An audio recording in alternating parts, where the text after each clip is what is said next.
మాంసాహారం నుండి శాకాహారం వరకు, పచ్చళ్ళ నుండి వేపుళ్ళ వరకు, పప్పులో వడియాలు నంచుకొని తింటున్నట్లే నాన్ వెజ్జెస్ లో బిర్యానీ లాంటి వాటిల్లో తినే ఏకైక ఇంగ్రీడియంట్ ఏంటి అని అంటే అది ఉల్లిపాయే కదా. హెల్త్ విషయంకి వచ్చేసరికి కూడా కాళ్ళ గోర్ల దగ్గర నుండి తల జుట్టు వరకు హెల్ప్ అయ్యే ఇంగ్రీడియంట్ కూడా ఉల్లిపాయే కదా. ఏమంటారు? ఈ ఉల్లిపాయతో చపాతీ, దోశ, రైస్ లోకి అద్భుతంగా ఉండే నిల్వ పచ్చడి టేస్ట్ చేశారా? చాలా బాగుంటుందండి. ఈ విధంగా ప్రిపేర్ చేసుకున్న ఉల్లిపాయ నిల్వ పచ్చడి అనేది 3 నెలలకు పైగా నిల్వ ఉంటుందండి.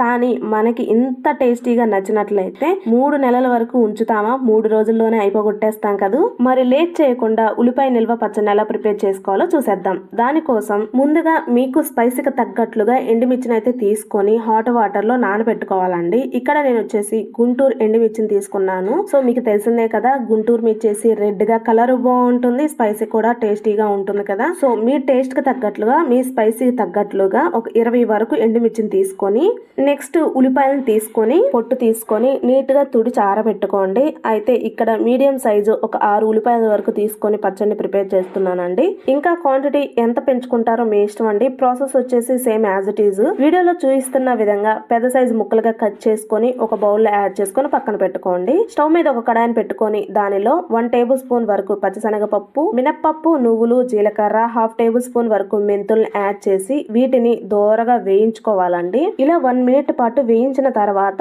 దీనిలో 1 కప్పు వరకు ఆయిల్ ని యాడ్ చేసుకోవాలండి. నేను పచ్చళ్ళు ఎప్పుడు ప్రిపేర్ చేసినా సరే వేరుశనగ నూనెనే యూస్ చేస్తానండి. పచ్చళ్ళకి అదే టేస్ట్ బాగుంటుంది కాబట్టి. ఆయిల్ యాడ్ చేసి మరో 1 మినిట్ పాటు వేయించిన తర్వాత దీనిలో ముందుగా మనం ముక్కలుగా కట్ చేసి పెట్టుకున్న ఆనియన్స్ ని యాడ్ చేసి, ఆనియన్ లో నుండి వాటర్ అనేది ఎక్కువ రిలీజ్ అవుతుంటుంది కదా. సో దానికోసం అనేది ఎక్కువ మాడిపోకుండా సాఫ్ట్ గా అయ్యేంత వరకు ఆనియన్స్ ని వేయించుకోవాలండి. చూసారు కదా వీడియోలో చూపిస్తున్న విధంగా ఒక 50% ఆనియన్స్ వేగిన తర్వాత ఇప్పుడు దీనిలో మనం ముందుగా నానబెట్టుకున్న ఎండుమిర్చిని యాడ్ చేసుకోండి. వితౌట్ వాటర్ తో ఎండుమిర్చిని మాత్రమే యాడ్ చేసుకొని దీనిలోని చిన్న నిమ్మ సైజ్ అంత చింతపండును తీసుకొని దీనిలోనే 1/2 టేబుల్ స్పూన్ వరకు ఉప్పును కూడా తీసుకొని మొత్తం కలిసేలా కలుపుకొని ఎండుమిర్చిలో ఉన్న వాటర్ కంటెంట్ చమ్ము ఉంటుంది కదా, అదంతా డ్రై అయ్యేంత వరకు మరో 2 మినిట్స్ పాటు లో ఫ్లేమ్ లో ఫ్రై చేసుకోండి మాడిపోకుండా.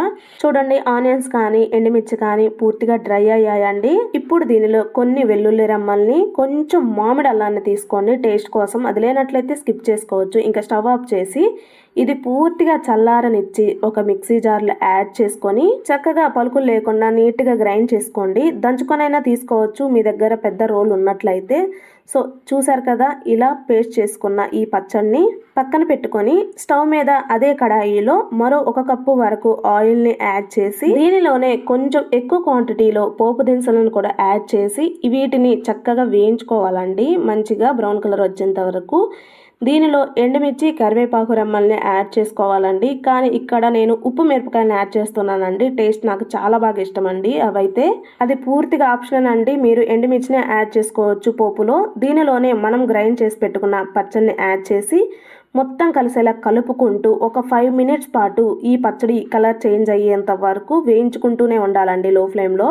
ఎందుకు పచ్చడి గ్రైండ్ చేసిన తర్వాత కూడా వేయిస్తూనే ఉన్నాను అని అంటే ఉల్లిపాయలో మనకి వాటర్ కంటెంట్ అనేది ఎక్కువ రిలీజ్ అవుతుంటుంది కదా. గ్రైండ్ చేసిన తర్వాత కూడా ఇంకా ఏమైనా వాటర్ ఉన్నట్లయితే మొత్తం ఇంకిపోయి పచ్చడి అనేది పాడవకుండా టేస్టీగా బాగుంటుందండి. సో ఒక 50% వేయించిన తర్వాత దీనిలో 1 టేబుల్ స్పూన్ వరకు పసుపు, రుచికి తగ్గట్లుగా ఉప్పుని యాడ్ చేసి దీనిలోనే టేస్ట్ ని ఎన్హాన్స్ చేయడానికి 1 టేబుల్ స్పూన్ వరకు బెల్లాన్ని కూడా యూస్ చేయండి. స్వీట్ మీకు నచ్చినట్లయితే స్కిప్ చేసుకోవచ్చండి. కానీ ఈ పచ్చడి టేస్ట్ బెల్లం యూస్ చేయడం వలన చాలా బాగుంటుందండి. సో వీటన్నిటిని యాడ్ చేసిన తర్వాత కూడా మరో 2-3 మినిట్స్ పాటు లో ఫ్లేమ్ లోనే మాడిపోకుండా వేయించుకున్న తర్వాత ఇక సర్వ్ చేసుకోవడమేనండి. ఇలా ప్రిపేర్ చేసుకున్న ఈ పచ్చడి అయితే 3 నెలలకు పైగానే నిల్వ ఉంటుందండి. కానీ కొంచెం కొంచెంగా ప్రిపేర్ చేసుకుంటూ ఎంజాయ్ చేయండి, చాలా బాగుంటుంది. ఈ పచ్చడి ఏ బ్రేక్ఫాస్ట్ లోకైనా చాలా బాగుంటుంది, రైస్ లోకైనా సరే చాలా బాగుంటుందండి. ట్రై చేయండి. మీకు నచ్చినట్లయితే కామెంట్ సెక్షన్కి వచ్చేయండి, మాట్లాడేసుకుందాం. ఫ్రెండ్స్, ఐ హోప్ ఈ వీడియో మీకు నచ్చిందని అనుకుంటున్నానండి. నచ్చినట్లయితే తప్పకుండా లైక్ చేసి ప్రతి ఒక్కరికి షేర్ చేసి ఇలాంటి సూపర్ టేస్టీ రెసిపీస్ కోసం సబ్స్క్రైబ్ చేసుకోండి. Thanks for watching.